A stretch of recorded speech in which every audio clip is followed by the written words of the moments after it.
Radio Tehran, শুরু হচ্ছে বিশ্ব সংবাদ। বাংলাদেশের সর্বশেষ গুরুত্বপূর্ণ আপডেট সংবাদে আপনাকে স্বাগত। শুরুতেই সংবাদ শিরোনাম, পরে বিস্তারিত।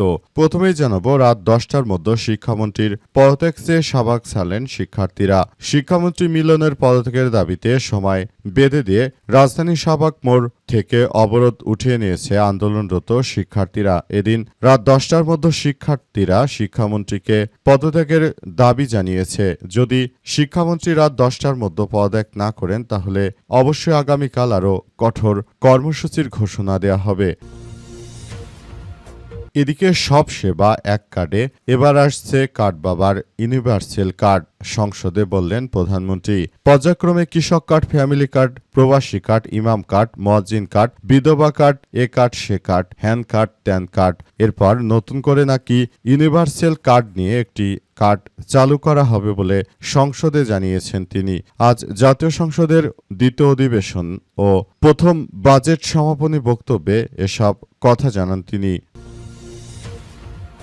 এরপর জানাবো, হাসিনাকে দেশে এনে আদালতের দণ্ডাদেশ কার্যকর করা হবে বলেন স্বরাষ্ট্রমন্ত্রী। পালিয়ে গিয়ে ভারতের আশ্রয়ে থাকা পতিত স্বৈরাচারী শেখ হাসিনাকে বাংলাদেশে ফেরত এনে তারপর তার মৃত্যুদণ্ডের আদেশ কার্যকর করা হবে বলে জানিয়েছেন তিনি। তিনি আরও জানিয়েছেন যে কোনো মূল্যে হাসিনাকে অবশ্যই শাস্তি পেতে হবে, তাছাড়া তাকে কোনোরূপ ছাড় দেওয়া হবে না। জানাবো, চাঁদাবাজি, টেন্ডারবাজির সঙ্গে জড়িতরা দেশের শত্রু বললেন নাসির উদ্দিন পাটোয়ারি। বিএনপি যে সব সন্ত্রাসীরা যারা চাঁদাবাজি, টেন্ডারবাজি, রাহাজানি করছে তারা দেশের শত্রু, জনগণের শত্রু।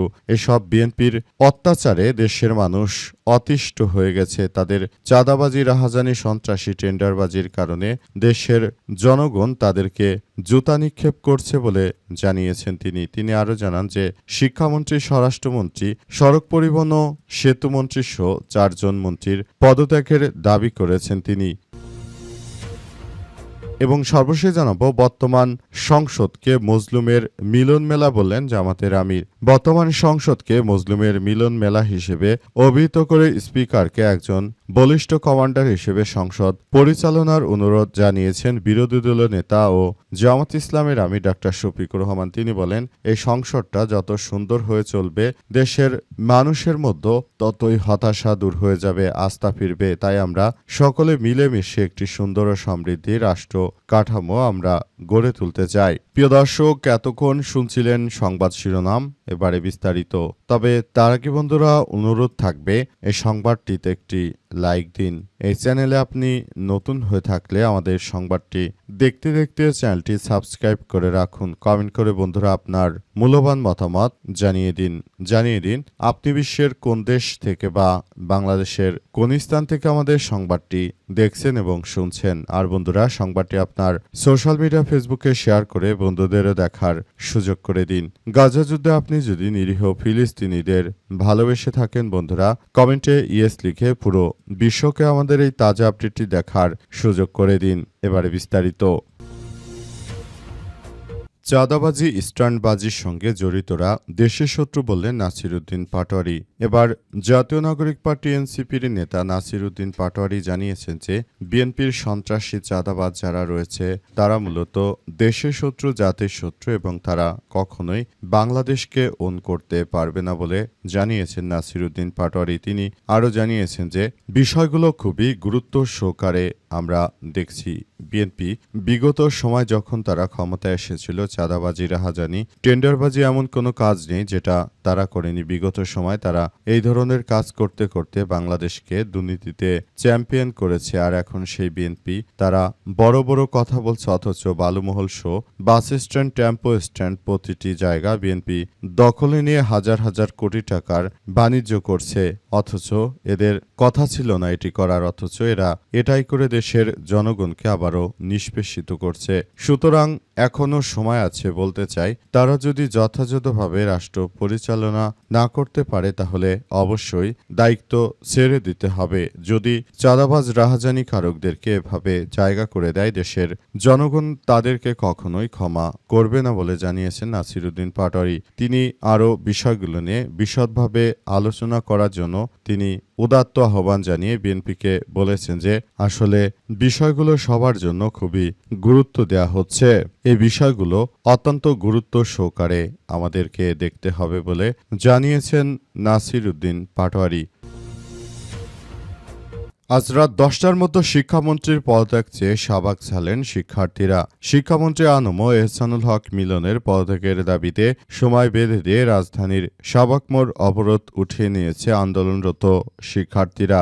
এদিন রাত 10টার মধ্যে শিক্ষামন্ত্রীকে পদত্যাগ করার দাবি জানিয়েছে আন্দোলনকারীরা। আজ সন্ধ্যা 6টা থেকে প্রায় 1.5 ঘণ্টায় রাজধানীর গুরুত্বপূর্ণ এই মোড় অবরোধ করে শিক্ষামন্ত্রীর পদত্যাগসহ বিভিন্ন দাবিতে বিক্ষোভ করেছেন তারা। সন্ধ্যা 7:30টার দিকে আজকের মতো কর্মসূচি স্থগিতের ঘোষণা করে সড়ক থেকে সরে যান শিক্ষার্থীরা। আন্দোলনকারী শিক্ষার্থীদের পক্ষে ধানমন্ত্রী আইডিয়াল কলেজের শিক্ষার্থী রাহাত আহমেদ সাংবাদিকদের জানিয়েছেন যে রাস্তা আটকে থাকায় জনগণের ভোগান্তি হচ্ছে। আমরা মানুষের ভোগান্তি চাই না, তাই আজকের মতো কর্মসূচি প্রত্যাহার করছি। আমাদের দাবি একটাই, শিক্ষামন্ত্রীর পদত্যাগ। রাত 10টার মধ্যে শিক্ষামন্ত্রীকে পদত্যাগ করতে হবে, তা না হলে আগামীকাল সকাল 10টায় রাজধানী সায়েন্স ল্যাব মোড় থেকে মার্চ টু সচিবালয় কর্মসূচি পালন করবে। এই ঘোষণার পর শিক্ষার্থীরা সড়ক থেকে সরে যান। এরপর শাহবাগ মোড় দিয়ে যানবাহন চলাচল শুরু হয়েছে। জানা গেছে যে শিক্ষার্থীরা যতক্ষণ পর্যন্ত মিলনের পদত্যাগ না হচ্ছে ততক্ষণ পর্যন্ত তারা রাজপথ ছাড়বেন। অবস্থায় আসলে শেষ পর্যন্ত কি হতে চলেছে সেটি এখন পর্যন্ত বোঝা যাচ্ছে না। অবস্থায় কঠোর আন্দোলনের ঘোষণা দিয়েছে শিক্ষার্থীরা। এর ফলে খুব ভয়াবহ বিপর্যয়ের মধ্যে পড়তে চলেছে বিএনপির সরকার। তারা কল্পনা করতে পারেনি যে 2 দিন আগে গণ অভ্যুত্থানে ছাত্ররা মাঠে নেমেছিল নতুন করে, আবার যে ধরনের কার্যক্রম শুরু হয়েছে এতে নতুন করে এক ভয়াবহ বিপর্যয়কর পরিস্থিতির সৃষ্টি হতে পারে। সুতরাং এখনই এগুলো নিয়ে তারা যদি আন্দোলন বন্ধ না করে তাহলে বিএনপির অবস্থাও খুব শোচনীয় পর্যায়ে চলে যেতে পারে। সব সেবা এক কার্ডে আসছে ইউনিভার্সাল কার্ড, বললেন সংসদে প্রধানমন্ত্রী তারেক রহমান। পর্যায়ক্রমে কৃষক কার্ড, ফ্যামিলি কার্ড, প্রবাসী কার্ড, ইমাম মুয়াজ্জিনের কার্ড, প্রবাসী card, freelancing card, hand card, pan card ইত্যাদি কার্ড চালুর পর এবার প্রধানমন্ত্রী তারেক রহমান ইউনিভার্সাল কার্ড অর্থাৎ সর্বজনীন কার্ড চালু করতে যাচ্ছেন। আর জাতীয় সংসদের দ্বিতীয় অধিবেশনে প্রথম বাজেটে সমাপনী বক্তব্যে সব কথা জানান প্রধানমন্ত্রী তারেক রহমান। অনুষ্ঠিত অধিবেশনে সভাপতিত্ব করেন ডেপুটি স্পিকার কায়সার কামাল। প্রধানমন্ত্রী তারেক রহমান জানিয়েছেন যে আমাদের লক্ষ্য হচ্ছে একটি রাষ্ট্র গঠন, একটি দেশ গঠন, যেখানে আমাদের মূল লক্ষ্যই হবে জনগণ। সরকারের পরিকল্পনা অনুযায়ী নির্বাচিত প্রতিটি সেক্টরের মানুষের কাছে আর্থিক সুবিধাসহ বিভিন্ন ধরনের যে কার্ডগুলো রয়েছে আমরা সেগুলো সফলভাবে পৌঁছে দেওয়ার কাজ পর্যায়ক্রমে ধীরে ধীরে শুরু করেছি। তিনি আরও জানান, এগুলো একসময় আমরা একটি কার্ডের মধ্য দিয়ে নিয়ে আসতে চাই। সেজন্য আমরা সিদ্ধান্ত গ্রহণ করেছি যে পর্যায়ক্রমে সেগুলো একটি কৃষক কার্ড হোক, সেটি ফ্যামিলি কার্ড হোক, সেটি প্রবাসী কার্ড হোক, সেটি ইমাম মুয়াজ্জিন কার্ড হোক, সেই যে কার্ডই হোক না কেন সবকিছু আমরা ইউনিভার্সাল কার্ড নামের একটি বিশেষ কার্ডের ভেতরে দিয়ে নিয়ে আসব। এমন কার্ড দেব যাতে করে এই কার্ড পেলে তার আর আর্থিক কোনো সমস্যা থাকবে না। অর্থাৎ প্রধানমন্ত্রী এমন কার্ড দিতে চাচ্ছে মানুষকে যে কার্ড আলাদিন চেরাগের মতো চাইলেই জাদুর প্রদীপে ঘষা দিবেন এবং যা খুশি সেটা চাইবেন সেটাই হাতের নাগালে পেয়ে যাবেন। যেমন নির্বাচনের আগে বিএনপির নেত্রীরা বলেছিল যে আমরা নির্বাচিত হওয়ার পর আমরা দোকানদারদের সঙ্গে চুক্তি করব, এমনভাবে চুক্তি করব যাতে 50 টাকার মালামাল কিনলে 25 টাকা আপনি দিবেন আর 25 টাকা সরকার দেবে। কিন্তু নির্বাচন শেষে এসব বিষয় কিছুই দেখা যাচ্ছে না। হাসিনাকে দেশে এনে আদালতের দণ্ডাদেশ কার্যকর করা হবে বললেন স্বরাষ্ট্রমন্ত্রী সালাউদ্দিন। ভারতে পালিয়ে ভারতে আশ্রয় নেয়া পতিত স্বৈরাচার শেখ হাসিনার মৃত্যুদণ্ডের রায় কার্যকর করার বিষয়ে স্বরাষ্ট্রমন্ত্রী সালাউদ্দিন আহমেদ জানিয়েছেন যে খুব শীঘ্রই হাসিনাকে দেশে ফেরত এনে তারপর তার মৃত্যুদণ্ড কার্যকর করা হবে। তিনি আরও জানিয়েছেন যে শেখ হাসিনা যে অপরাধ করেছে, দেশের মানুষ হত্যা, গুম, ষড়যন্ত্র, এমন কোনো অপরাধ নেই যেটা শেখ হাসিনা করেনি। সুতরাং শেখ হাসিনাকে আমরা বাংলাদেশে ফেরত এনে তারপর অবশ্যই তার শাস্তি নিশ্চিত করব বলে নিশ্চিত করেছেন স্বরাষ্ট্রমন্ত্রী সালাউদ্দিন। তিনি আরও জানিয়েছেন যে দেশের প্রতিটি নাগরিককে বলবো, আপনারা রাজপথে প্রস্তুতি নিন, যাতে করে স্বৈরাচার কোনো ঝামেলা করতে না পারে দেশটাকে আবারও ষড়যন্ত্রের মধ্যে ফেলে দিতে চায় স্বৈরাচার। সুতরাং যে কোনো মূল্যে এই স্বৈরাচারের দোসরদেরকে আমরা প্রতিহত করব বলে জানিয়েছেন তিনি আরও জানিয়েছেন যে বিষয়গুলো আমাদের সবার জন্য অত্যন্ত গুরুত্বপূর্ণ একটি বিষয় হিসেবে দাঁড়িয়েছে। তাই এসব বিষয়গুলো আমরা খুব গভীরভাবে কার্যক্রম